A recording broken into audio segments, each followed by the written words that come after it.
салом бародарони гиромии подписчикони канали Мураббӣ. Бо шумо ҳастем бо хабарҳои тару тозаи варзишӣ. Дар як ҷо нишаста як чойи кабуди гизалаи мардакӣ карда хабарҳоро то охир гӯш кунед ва ҳаловат баред ва шумо рӯзи хушро хоҳонед.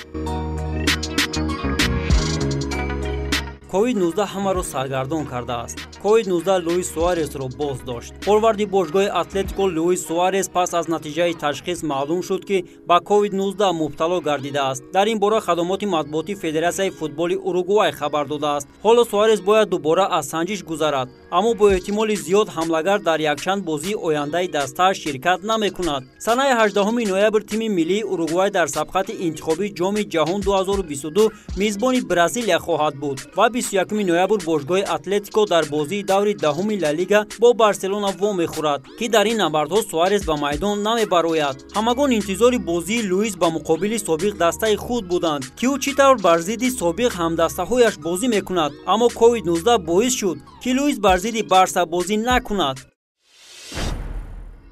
Барселонаро буҳрони молиявӣ саргардон кардааст. Ин даста худаш мардума саргардон кардестай. Расонаҳои испанӣ менависанд, ки 6 нафар футболбозон метавонанд дар ҷараёни равзанаи гузариши зимистона ҳайати Барселонаро тарк кунанд. Тибқи иттилои Спортес, Барса омода аст, ки нимҳимоятгарон Карлес Аления ва Рики Пучаро ба иҷора диҳад. Ғайр аз он даста мехоҳад 4 бозингар Матеус Фернандес, Ҷуниор Фирпо, Самуэл Юмтити ва Мартин Брайтвайтро фурӯшанд. Интер ва Наполи ба Фирпо, Лион ва Рома ба Юмтити таваҷҷӯҳ зоҳир карданд. Қаблан хабар дода шуда буд, ки дар сурати розӣ нашудани футболбозон барои коҳиши маоши кор Барселонаро буҳрони молиявӣ таҳдид мекунад. Тими мунтахаби ҷавонони то 19-солаи Тоҷикистон ҷамъомади омӯзишиву машқии худро дар душанбе шурӯъ кард.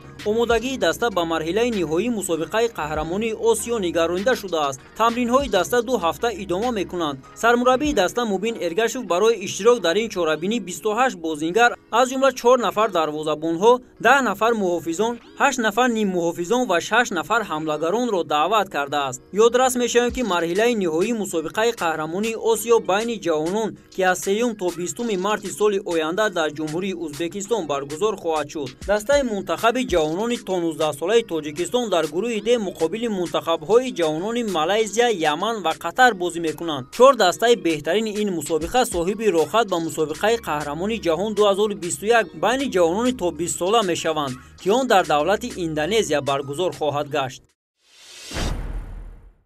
Суарес дар бораи муносибаташ бо Месси сухан гуфт. ҳамлавари бошгоҳи Атлетико Мадрид Луис Суарес гуфт, ки ӯ робитаро ба дӯсти худ ва собиқ ҳамдастааш дар Барселона Лео Месси идома медиҳад. ӯ мегӯяд: мо бисёр муошират мекунем, аммо рости гап мо бештар дар бораи зиндагӣ ҳарф мезанем.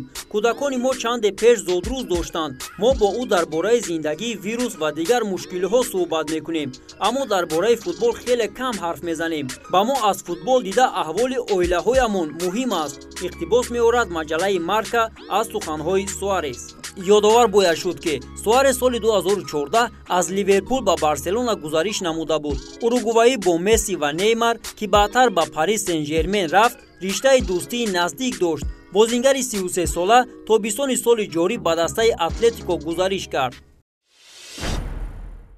Аҳмад Мусо ба Аврупо бармегардад. ҳамлагари тими мунтахаби Нигерия Аҳмад Мусо иқрор шуд, ки ба наздикӣ номи дастаи навашро ифшо мекунад. ҷавони 28-солаи чанде пеш дастаи Ал-Насри Арабистони Саудиро тарк кард. ӯ мегӯяд: ман дар бораи дастаи навам ба наздикӣ ҳамин ки ҳамаи ҷузъиёти зарурӣ ба итмом расанд хабар хоҳам дод. иқтибос овардааст Тудей аз суханҳои Мусо. умедворам ҳар чӣ зудтар ба Аврупо бармегардам. пештар хабар дода мешуд, ки ҳамлагари тими миллии Нигерия метавонад ба Русия баргардад. ёдовар мешавем, ки Мусо аз соли 2012 то соли 2016 дар дастаи ССКА бозӣ намуда буд. дар давоми 4 мавсим дар ССКА будан Аҳмад Мусо 182 бозӣ гузаронда 61 гол ба самар расонидааст. Манчестер Сити 2 футболбози Астон Вилларо мехарад. Манчестер Сити нақша дорад, ки дар равзанаи трансфери зимистона 2 нимҳимоятгари Астон Вилларо харидорӣ кунад. бино ба иттилои манба, ҳадафи асосии Хосеп Гвардиола ин ба даст овардани нимҳимоятгари 25-солаи англис Ҷек Грилиш аст, ки Манчестер Юнайтед низ даъво барои ин футболбоз даъвогар аст. бозингари дигаре, ки мавриди таваҷҷӯҳи шаҳриҳо афтодааст, дуглас луиси 22-солаи бразилӣ мебошад. хабар дода мешавад ки ман сити омода аст барои ҳар ду бозингар тақрибан 100 миллион фунт пардохт кунад. дар мавсими имсолаи премер-лига Грилиш дар ҳайати даста 7 бозӣ гузаронида 4 гол зада 5 партофти головарро анҷом додааст. луис бошад дар 7 бозӣ ширкат варзид ки дар онҳо 1 партофти головар анҷом дод. мизбони евро 2020 иваз мешавад. британия кабир нақша дорад ки тобистони соли оянда тамоми бозиҳои евро 2020-ро баргузор кунад, менависад Daily Mail.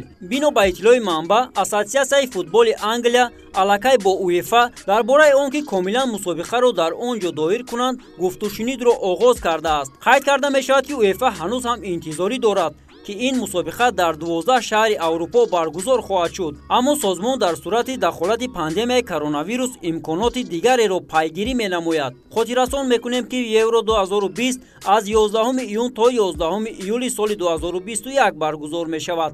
аслан баргузории ин мусобиқа дар тобистони соли 2020 пешбинӣ шуда буд, аммо ба иллати пандемияи коронавирус чемпионат мавқуф гузошта шуд. бозиҳои евро 2020 бояд дар 12 шаҳр баргузор шаванд: Рим, Италия, Боку, Озарбойҷон, Копенгаген, Дания, Санкт-Петербург, Россия, Лондон, Англия, Бухарест, Румыния, Амстердам, Ҳолланд, Глазго, Шотландия, Дублин, Ирландия, Билбао, Испания, Будапешт, Маҷористон, Мюнхен бошад, Олмон. бародарон гиромӣ, бо ин хабарҳои варзишӣ дар ин ҷо ба итмом мерасад. рӯзи хубу хушро ба шумо хоҳонем. худ ва наздиконатонро эҳтиёт намоед.